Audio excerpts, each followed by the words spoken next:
लग्न जमवताना शेती विचारणारी पापाची परी आमची कारभारीन बघा भातू पडते. जोरात पाऊस आहे, वारं वगैरे सुटलं एकदम. पावसापासून वाचण्यासाठी गोंगताय बघा. हे घर आहे त्यांचं बघा. घर सुद्धा बघण्यासारखे असतात आतून. एवढा पाय जात चिखलात बघा. काय नाव आहे बैलाजी? शंकरनी राजा. राजा शंकर ए राजा चल बेगे बेगे बेगे बेगे चल पटकन.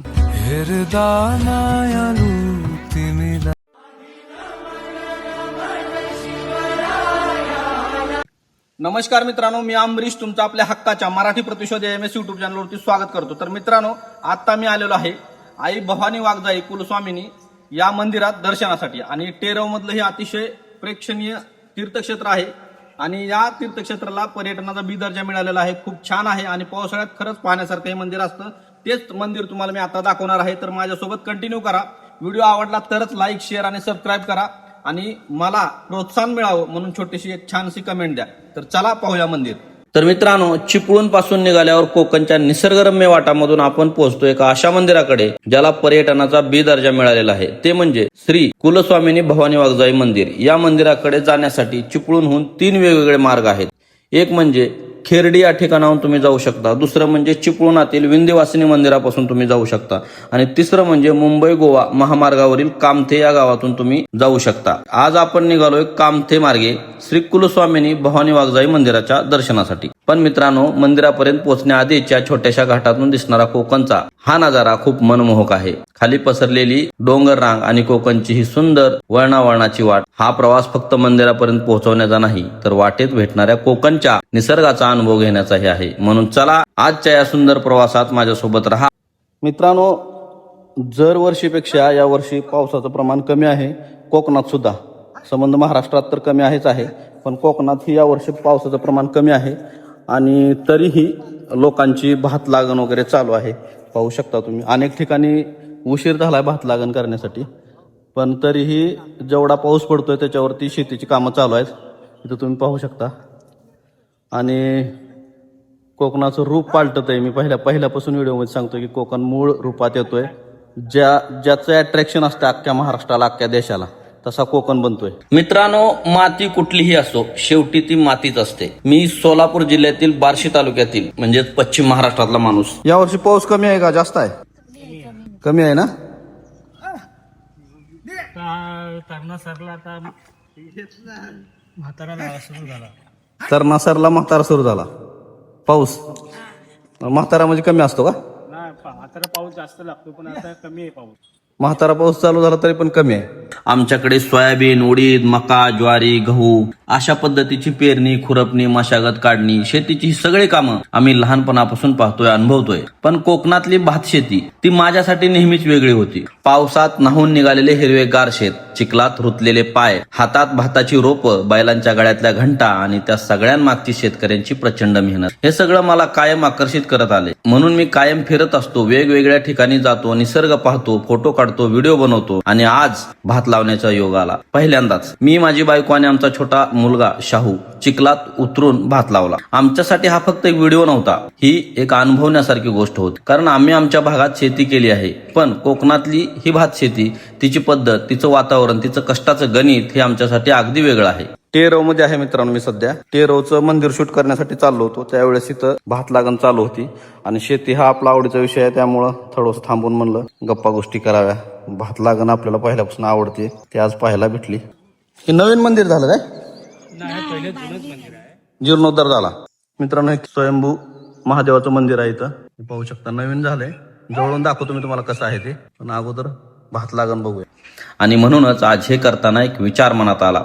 आपल्या गावामध्ये ही शेती उद्या कोण करणार? आज तरुणाई मोठ्या प्रमाणावर शहराकडे धावते. मुंबई, पुणे, चांगली नोकरी, चांगलं उत्पन्न, फ्लॅट, शहरातलं आयुष्य हे स्वप्न असणं चुकीचं नाही, शहरात जाणं चुकीचं नाही. पण प्रश्न एवढाच आहे, शहराकडे जाताना आपण गाव मागे कायमचं सोडतोय का? मामा गाणी वगैरे म्हणत ना काय?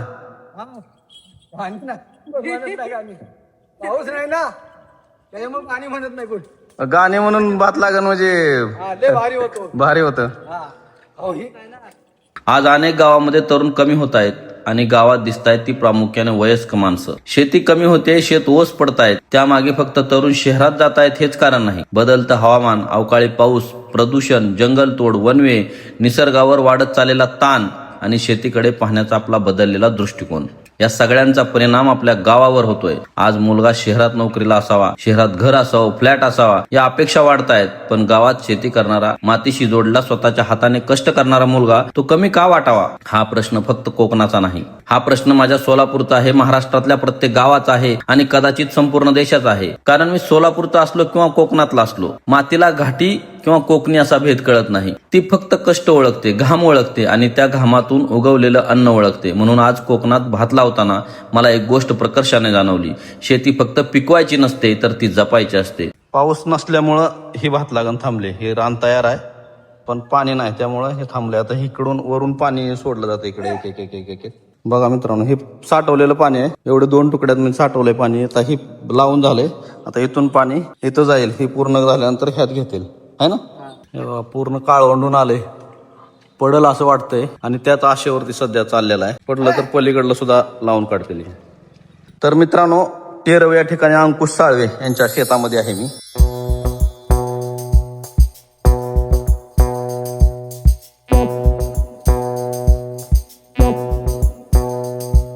मित्रांनो, इथं भाताचं रोप जे आहे ना, त्याला आवण म्हणते, ते आवण काढायला चालू आहे, ते तुम्हाला दाखवतो. आणि पाऊस यायला सुरुवात झाली. अगोदर पावसाच्या सुरुवातीला हे आवण असं रोप टाकलं जातं आणि ते काढायला चालू आहे. बघा, काय म्हणतात आपल्या इकडे याला गोंगता. पावसापासून वाचण्यासाठी गोंगता आहे बघा. आणि पाऊस यायला सुरुवात झाली. मी आपल्या बाबांचाच गोंगता घेतलाय, त्यांनी जॅकेट घातलंय हे बघा. आणि इकडं आईंचं भात आवण काढायला चालू आहे बघा. पाऊस आला तरी थांबायचं नाही. मस्त आहे एकदम. मी गोंगत्यामध्ये आहे हे बघा. इथं आजी भात आवण काढतायत आणि ते पाट पीठ बघा कसे ठेवलेत, मस्त एकदम. आणि आज ही भात लागण पूर्ण होणार एवढी गॅरंटी आहे. एवढं काढून ठेवलंय त्यांनी. आणि फुल पाऊस चालू आहे. पाऊस चालू झालेला आहे, आनंदाची गोष्ट आहे. हा फक्त पावसात भिजणारा आजोबा नाही, ही कोकणची माती जपणारी एक पिढी आहे. स्वतः पावसात भिजत राहिली पण माझ्यासाठी घोंगटा पुढे केला. अशाच माणसाच्या मायेने तर कोकण आजही जिवंत आहे. काय म्हणता, बरोबर का? जोरात पाऊस आहे, वारं वगैरे सुटलं एकदम.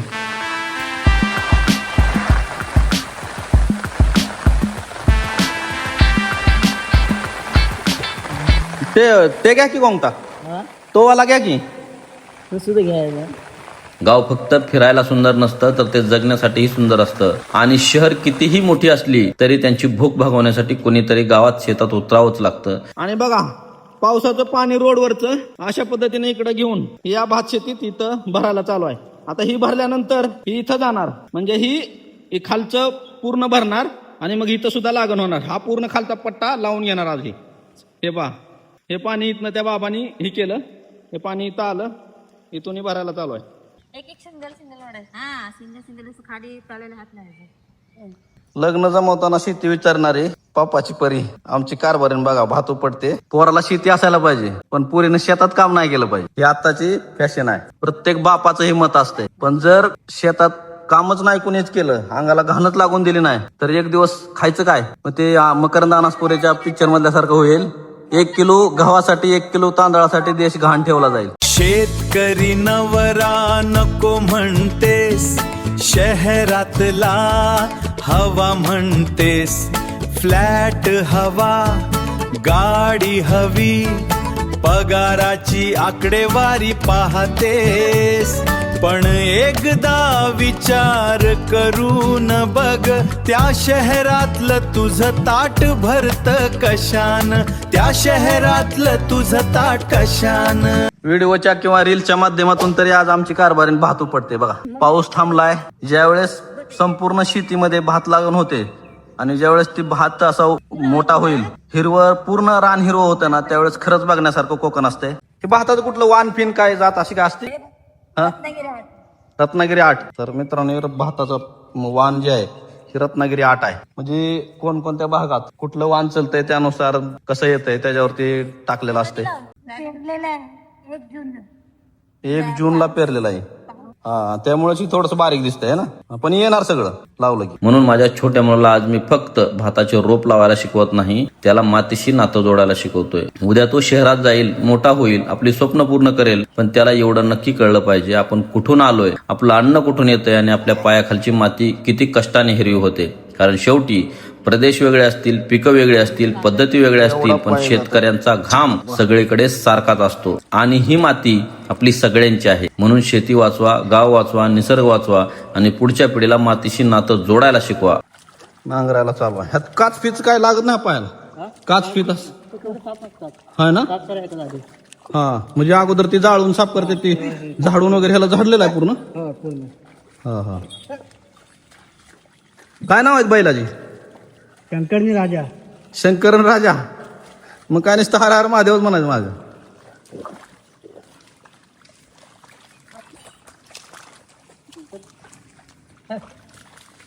गाणं बोल की बैलावरच.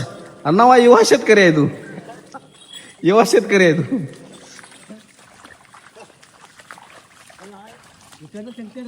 हा हा, शंकरन हा राजा. हय सर्जा राजा.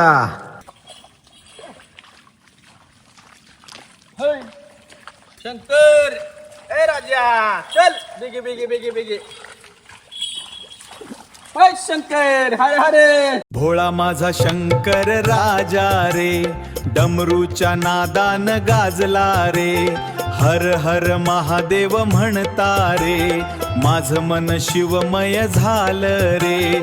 कपाळी चंद्र गळ्यात नाग रे, जटेत वाहे गंगा भागीरथी रे. भोळ्या माझ्या शंकर राजा रे, चरणी तुझ्या माझी भक्ती रे. चल पटकन. मित्रांनो, आजवर ज्वारी काढली, ती मळली, परंतु मित्रांनो आजपर्यंत कधी भात लागण केली नव्हती. ते आज पहिल्यांदा भात लागण करतोय. खूप दिवसापासूनची इच्छा होती, ती आज पूर्ण होते. आणि मी टेरव या ठिकाणी आहे. तुम्ही सुद्धा कधी भात लावला का नक्की सांगा. कोकणातल्या माणसांसाठी नाही, परंतु वर घाटावरच्या माणसांनी कधी भात लावला का नक्की सांगा.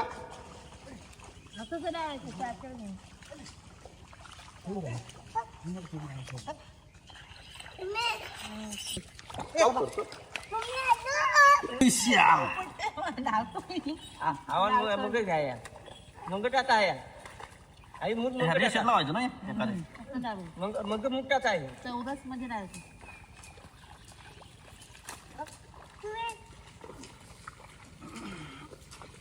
मातीला कधी शिकत ते चांगलं.